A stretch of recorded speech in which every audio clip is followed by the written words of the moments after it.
This, my friends, is the PCT. I feel on top of the world. Oh no, it's happening again. Trouble sets in, waiting for the dividend. Hello, I'm River, and today I want to talk to you about what I ate on the PCT. There's, I guess, a few topics here. It's a pretty broad one.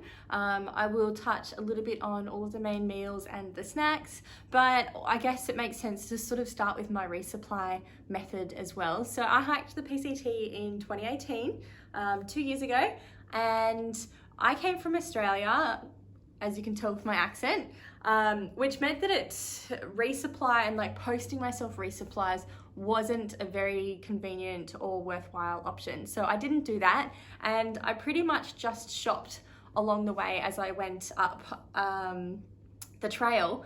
I did, however, hear about some towns through my own research that it was worthwhile sending some things to, which I found to be quite manageable while I was actually out there hiking and on the trail in, better set up towns to post boxes to myself in the future. So things like that is definitely possible, and that's what I did for my hike. Starting off with breakfast. So I suppose as a bit of a prelude, 6 months is quite a long time to be eating the same thing. So, and I think about my hike now and the different phases you go through while you're out there of different types of meals and things like that. But yeah, so a lot of my breakfasts, for the most part, I just cold soaked oats. I did actually have a stove and I was having hot dinners and things like that, but I just didn't really want to be spending time in the morning cooking. So cold soaked oats it was. I did get quite creative. I really couldn't stand the American flavored oat packets. I found them really sweet and really sickening and so different to the ones you can find here in Australia. So for the most part, I was getting plain oats and throwing in, sort of making my own mixes in town. So often I would throw in chia seeds, flax seeds, coconut flakes, what else? All kinds of different things. Sometimes we get a bit creative, throw in little like either chocolate chips or butterscotch caramel chips. I don't know what they're called. They're in like the baking sections of aisles. They would definitely be better if you were making them hot meals instead of cold, because then they'd melt a bit and sort of go through things instead of just being like crunchy normal little chocolate chips. But I wasn't complaining, it mixed it up, and lots of cinnamon as well, which has a lot of benefits for your body while you're hiking. It's a bit of an anti-inflammatory for you. But for the most part, my breakfasts were very repetitive, and I've definitely ruined oats for myself now, and in future hikes I have no idea what I'm going to do. But what I did do as well was I found that basically after a month of eating as limited food and pre-packaged or basically carbs and not much fresh food, I started to feel really sort of malnutritioned and run down, and I really could tell that I wasn't allowing my body to heal through the fuel that I was giving it. So there was a few things that I added in and mixed up as well, and the biggest thing I did to change my breakfast was adding what's called powdered instant breakfast. So it's kind of, if you are in Australia, it's kind of like a powdered up and go, except it's full of vitamins and minerals and things. So it went well with oats, and it was just sort of bulking my meal up a little bit and providing me with a little bit more nutrition. And I also started taking in the afternoons what's a drink called Emergency, which again, if you're in Australia, it's kind of similar to Barocca. And I started eating Cliff Bars, which I'll talk about more in the snack section, but they again were just packed full of a lot more nutrients and vitamins that I really wasn't getting through my food through fruit and veg. So that helped a lot as well. And just by changing those 3 things, I started to feel so much better in just the way my body was recovering and how much energy I had through the day and all of that as well. Going on to my lunch, again, the whole time my meals were all very repetitive because you kind of find what's easy and stick to it. But I was having a lot of wraps. Every single day basically was a wrap. And I found that every resupply, I would swap what I was putting on the wrap, and it was generally between the two options. So it would either be summer sausage or salami and cheese, or it would be peanut butter and honey, and sometimes I'd add in sultanas or raisins as well. So between those two, I surprisingly never got sick of them.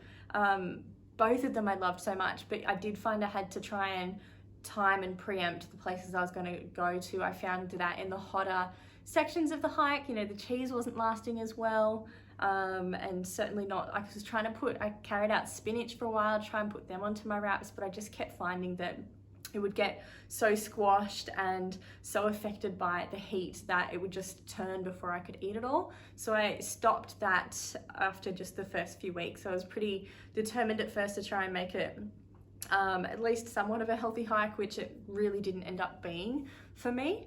But between those two lunches, I really never got sick of them. And even when I go hiking now, I still go to that. It's still my fallback for my preferred lunch when I'm doing something like hiking. Finally, looking at dinners. Dinners was what I changed the most while I was out there. And I look back on it now and,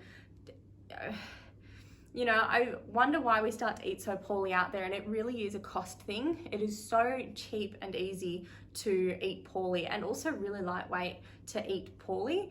Whereas good substantial dinners that are refueling you properly and encouraging recovery and things like that, they're expensive, they're heavy, they're bulky, and they spoil because it's fresh food. So yeah, that's a little segue into me basically living off noodles and mashed potatoes.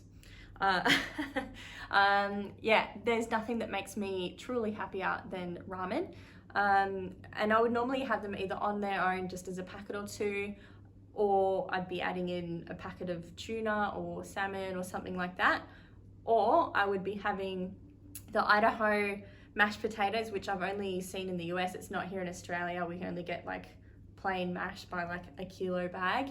Whereas over in the US, there's the Idaho mash, and it's like a single serve or a double serve packet, and you get a range of different flavors, so you can keep mixing it up and having variety. And so having that with a packet of tuna was really, really substantial, just really big filling meal that just like it made my soul happy, honestly. Like, you'd eat it and it would just sit there and you'd be so satisfied, and it took a lot to try and satisfy the hunger out there, and I haven't found anything that satisfied it quite like mashed potatoes did. So for a whole of what, like $2 or $3 a packet, I was a pretty happy hiker with that.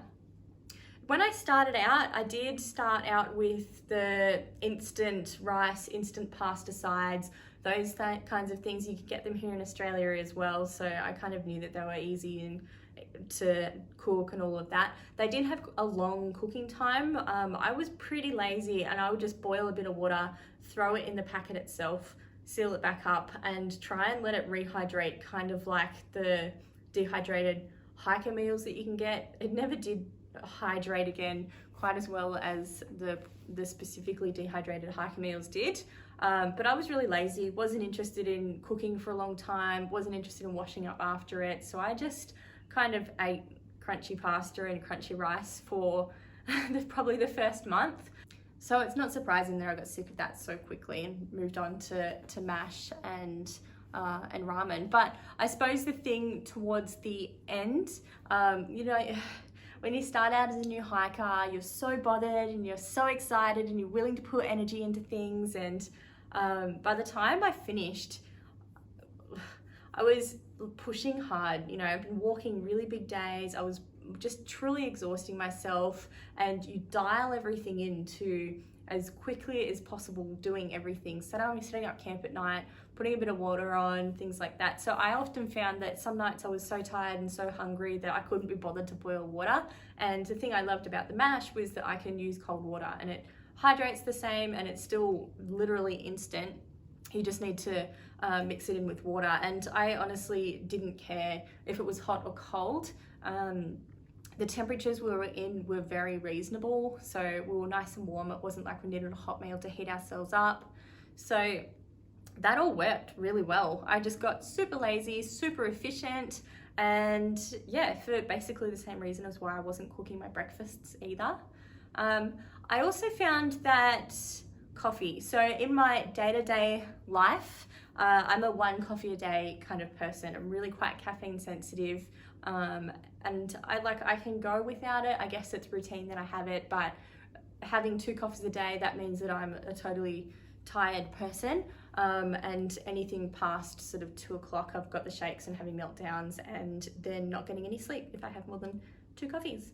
So when I was out there on the trail, probably the first half of the trip, I didn't bother having coffee. I was just kind of getting up. It didn't fit in with my morning routine because I wasn't boiling water, and I wasn't sort of desperate enough. I was so excited to be out there that I guess I didn't really need a caffeine hit to get me into it. But as I got further in and I got tired, like more and more tired, it was 177 days that I did the hike in, which is considerably slow. I did have a 3-week break, side trip in the middle just before the Sierras because I started so early, so the snow season was still quite bad and quite stormy. So that obviously extended things, but it meant that I was out there for 5.5 months.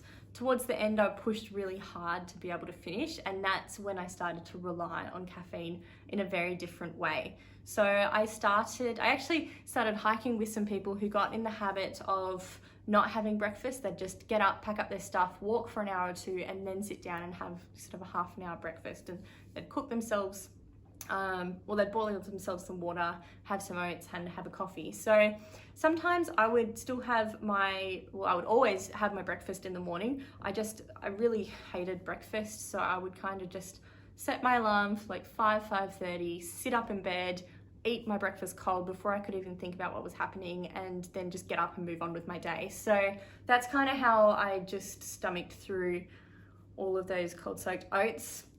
But it meant that I started getting into this bit of like a morning tea, coffee stop routine with these hikers. And I found that I kind of wish I found it a bit earlier, because then I was just like, wow, hiking is a bit easier when you've had a coffee. You're a bit quicker, you're a bit sharper. I just had so much more energy, and I was like, whoa, okay, let's start making this a thing. Of course, I reverted back to being super lazy. So I started just making iced coffees, which is just pouring my coffee sachet into cold water, and telling myself that it was an iced coffee. I also carried powdered hot chocolate and would add that add a little bit of that in just to sweeten it a little bit, just like sugar but flavored. And so I went through a few phases. Sometimes I'd just scull it if I was having a bit of like a really slow start. I was really sore. I had quite bad plantar fasciitis by the end. Well, from halfway towards the end, it got really bad. So that's when you kind of have that mental struggle and you're like, oh, I really need a coffee. Have a coffee, and you tell yourself you're good to go. So that's really kind of a habit I got into. Other days I would just make half a liter of coffee in one of my bottles and just keep sipping at it all day and topping me up. Through a period there, I found in a hiker box a packet or a few packets of caffeine gum, and like, oh my God, I was on fire. I just started getting really, really dependent on caffeine and being like, yes, let's just like smash this through. I was always the slowest in my group, always last to camp, which I'm very, very comfortable with, but I wanted to start taking some of that time off, so I was getting more rest time in the afternoon. Then I found what a little thing that's called 5-hour energy shot, which is basically a little caffeine shot. And I would just kind of swig at it, and I'd have one little, it's a little bottle like this, and I'd have that over a few days. So again, I'm still pretty caffeine sensitive, and that's probably why I was getting such a kick out of it all. But that really sped me up through Washington in particular, and just on the borders of Oregon as well. But I would definitely try and incorporate a moderate amount of caffeine from the start for my next through hike, but also really focus on trying to get a lot more nutrition in through what I'm eating and take care of myself a little bit better as well. As far as snacks go, I basically just lived off muesli bars and Cliff bars and things like that. I think towards the end I was having maybe 4 a day. Sort of, I'd start hiking and about an hour or two in, I'd get hungry. And then it depends on how quick or not I was going through the day or how big my day was. Sometimes I had 2 before lunch and then at least 1, sometimes 2 before dinner as well. So it just kind of depended how much the day was dragging on. I really hate the feeling of being hungry, and hiker hunger definitely did kick in for me. And it wasn't that nothing was satisfying or like I couldn't fill myself up. It was that I couldn't fill myself up for long times. So I just find myself hungry again really soon. And I found that so frustrating. There's nothing worse than, you know, trying to hike a long day and all you can think about is how hungry you feel. It really kind of takes away from the experience. So I really tried to overcome that by just eating regularly. I stuck to bars because I would eat them while I hiked. I'd just hold my poles in one hand and eat my bar in the other. And I found that just kind of kept me moving and reduced the number of stops that I was making through the day. I also don't have a very big sweet tooth, so I really am not into lollies or candy or sugary sweet things that much. I did try Pop-Tarts for a while just because I guess it was a novelty. We don't have them over here at home. And yeah, it felt like a rite of passage, if I'm honest. And I liked the taste of some of them, but not all of them. But I really didn't like that it only sustained me for like half an hour and then I'd be hungry again. I'm like, that wasn't worth the weight of carrying them. And the trying to keep them not crushed in your bag and the space that they took up as well. I just decided that they were not a food that I was willing to give my time of day because I wasn't getting enough out of them. But yeah, so mainly bars is what I lived off. And then I touched on the fact that I was drinking Emergency. It has electrolytes, it has vitamins and minerals in it, but I also lived off Crystal Light and Mio and lots of little different drink mixes like that. I carried a pretty full Ziploc baggie of different flavors and things like that, and I'd have probably 2 a day, 2 packets of Crystal Light a day kind of thing, and I'd just throw it into like a litre bottle, smart water bottle. And that was kind of what kept me interested in drinking water, just flavouring it. I'd also sometimes have 3, and if I was feeling a little bit dehydrated or if it was a really hot day, I'd always try and have lunch with a water source, and that way I can sit down and try and smash a litre of water that I always put flavour in to make it seem appealing, and just kind of catch back up on all the fluids I'd lost that morning, and then try and get ahead for the fluids that I'd probably lose later that afternoon, as well as I hiked to camp for the rest of the day. So there was a few different things I guess I was eating, and again I'll really try and take maybe a multivitamin in the future just to try and make sure that I am giving myself that best chance of recovery and replacing everything that I'm losing. And I just generally try and eat healthier and eat better. I really believe that you are what you eat, and I basically just turned into a giant Snickers bar while I was out there. I did try, I basically had a chocolate bar most days. That was the one part of my sweet tooth that I did get on the trail, and since coming home I've lost it again, probably thankfully. But yeah, like it was, I guess, a bit of a reward, a chance to have what you would consider a luxury item each day. And generally I'd have that once I got to camp in the afternoon, and that was kind of my reward for getting there. But I do think that when I finished, I mean, women's bodies are so different to men's bodies as well when you're out there. So women, this is probably better aimed at you, because all the guys out there were just withering away and dropping weight and getting so lean and so skinny and gaunt. And they were doing things like drinking olive oil and adding it to all their meals just to try and keep their calories up. But myself and the girls that I was around, we did not struggle with any of that at all. I didn't really lose that much weight. My legs got really lean, but towards the end I even gained cellulite on my thighs, which I definitely didn't have before I left. And the rest of me, I started pretty lean and really toned. So I lost a lot of the toning in like my arms and stuff like that. But yeah, like I wouldn't say that I lost weight out there. I probably came back home with a higher body fat percentage than what I left with. but that could potentially be a reflection of how fit I was before I left versus how shit I ate on the trail.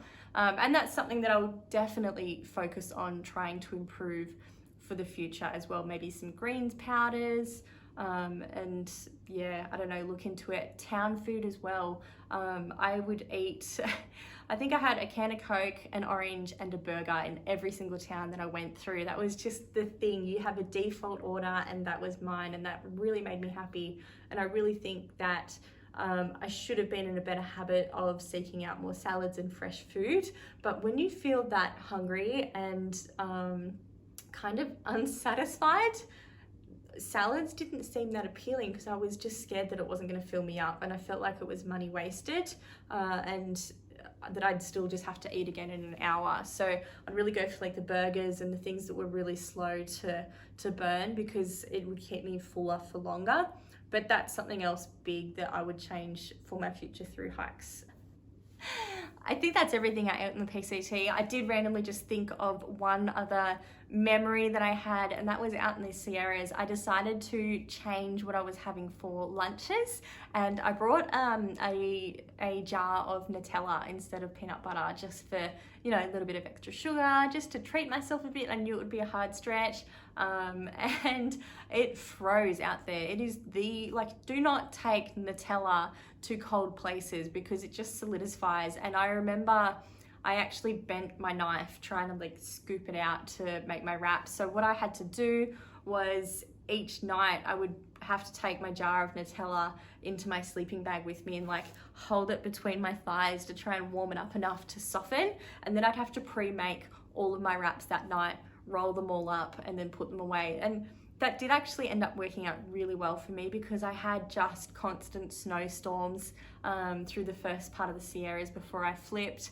and I was the only person that had lunch pre-made, and we couldn't really stop to eat lunch and to make it because we were just getting so snowed on, and the wind and weather was just howling. There was nowhere protected to get a break from it, and you end up really wet in snow and also really, really cold. So we just didn't want to stop. So I was lucky enough to just grab out the wraps that I'd already pre-made with Nutella. So it worked well for me, but everyone else was stuck trying to just eat their bars as they went, and any food that didn't require any preparation. So yeah, it kind of swore me off Nutella as a trail food because it just ended up being so high maintenance. But yeah, for the most part, it was a pretty repetitive diet that I was eating while I was out there. I hope this helped for you. If you have any questions or any other suggestions for things that you ate, or any other videos you want me to make, both on the PCT and through hiking in general, throw them all down below in the comments bar, and please, please, please like and subscribe if you want to keep seeing these videos. I'm really, really enjoying creating them for you, and I really hope that this helps you get prepared for your through hike. So thanks a lot for coming along, and I will see you guys next time. Bye.